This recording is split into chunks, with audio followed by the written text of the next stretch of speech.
nga pala to guys, si Daddy G. At eto naman si partner. Eto na nga pala ang loob ng bilyaran natin guys. Papaayos pa nga namin ni partner to para bago-bago. Nandito na nga pala ang kuya ko guys. Siya nga pala yung nagalis ng yero at nagukay para lumuwag ang space ng bilyaran namin. Nagbasag na siya ng flooring, nagukay. At pati ako napabasag na ng flooring. Nagano na nga ng buhangin si Arnold at halo para takpan na ni kuya yung mga bintana.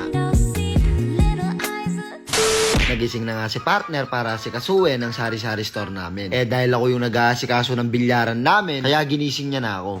Mal, oras na, trabaho na. Oo. Pagtayo ko, dumiretso na ako sa sari-sari store. Nakikita nga ako nang nagtitinda ng fishball, kaya napapishball ako. Hanggang umaga, sasakit talaga yung sikmura natin dito. Pumasok nga muna pala ako sa store dahil wala si partner. Paglabas ko, nakita ko si kuya, binabagbag na yung mga lupa. Hindi lang nga pala lupa, kundi pati yung simento. Hindi ka talaga sanay magbagbag ng mga ganito. Talagang yari yung palad mo. Pupunuin ka talaga ng mga paltos at sugat. Dahil sobrang tigas ng flooring, ginamitan na ni kuya ng silsel. Tapos may sulsol. Ayos. Dahil sobrang tigas ng flooring, inuna na ni kuya yung bubong. Napapaisip tuloy ako dito, bakit walang kakaba-kaba si kuya? Naisip ko tuloy na baka pinaglito sa pusa. Dahil busy silang nagtatrabaho doon, ipapakita ko muna sa inyo ang loob ng bilyaran namin ni partner. Napakaganda niya na sa loob kahit hindi pa gawa. Pero syempre, kailangan natin siyang ipagawa para bago-bago. Katulad lang ang ginawa natin sa sari-sari store. Mas malinis, mas maayos, mas komportable sa tao. Nakita ko si partner sa sari-sari store, tapos bigla ko siya napagtripan. Prepare na nga pala si partner ng makakain namin. Kumain na nga pala dyan kami nila kuya, Arnold, ako, partner at si papa. Tapos namin kumain, trabaho na kagad si kuya. Minamadali niya magukay dahil matagal daw itong gawin. Wala naman akong trabaho pero pagod pa ako sa kanila. Nagpapagod-paguran para sahuran ni partner. Dito nag-iisip na ako kung ano yung may tutulong ko. At bigla ako naisip na ako ang magtutuloy sa flooring na iniwan ni kuya.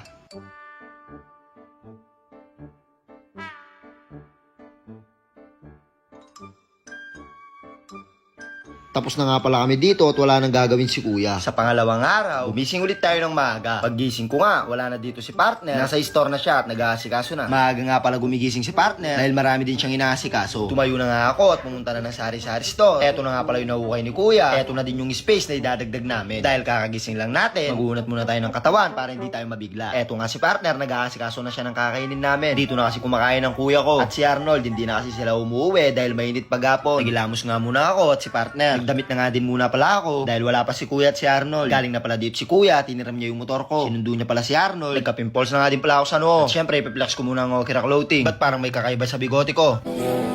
Doing the things that I never would know. Treat me like what's easy.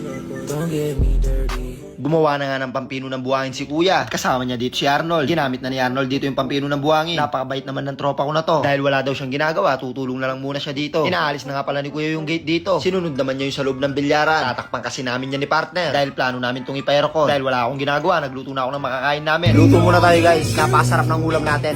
Ang ulam nga pala natin dito is galunggong. Nakakasawa na kasi yung puro karne yung ulam. Dahil ako lang yung walang ginagawa sa kanila, kaya ako yung cook ngayon. Ako yung cook dito, yung cooking ina. Joke lang. Ang ulam nga pala natin ngayon is galunggong at ginisang munggo. Nalis na nga pala ni kuya yung mga bakal sa loob ng bilyaran. Ang gagawin niya naman ngayon is tatakpan na. At ako naman bubuksan ko tong ginisang munggo para makita nyo kung gaano kasarap ang ulam namin dito. Gagawa muna pala ng guide si kuya bago kami kumain. Naglagay na din siya ng bakal para matibay. Ito na nga pala ang ulam namin ngayong hapon. Isda, munggo, napakasarap nun. Kaya ako nagsasawa ka na sa karne, try mo yung gantong ulam. Mamaya na lang guys, kakain muna kami. Kaya kung nasa bahay ka, sabayin muna kami kumain. Marami siguro ko kasi nalilong ng mami.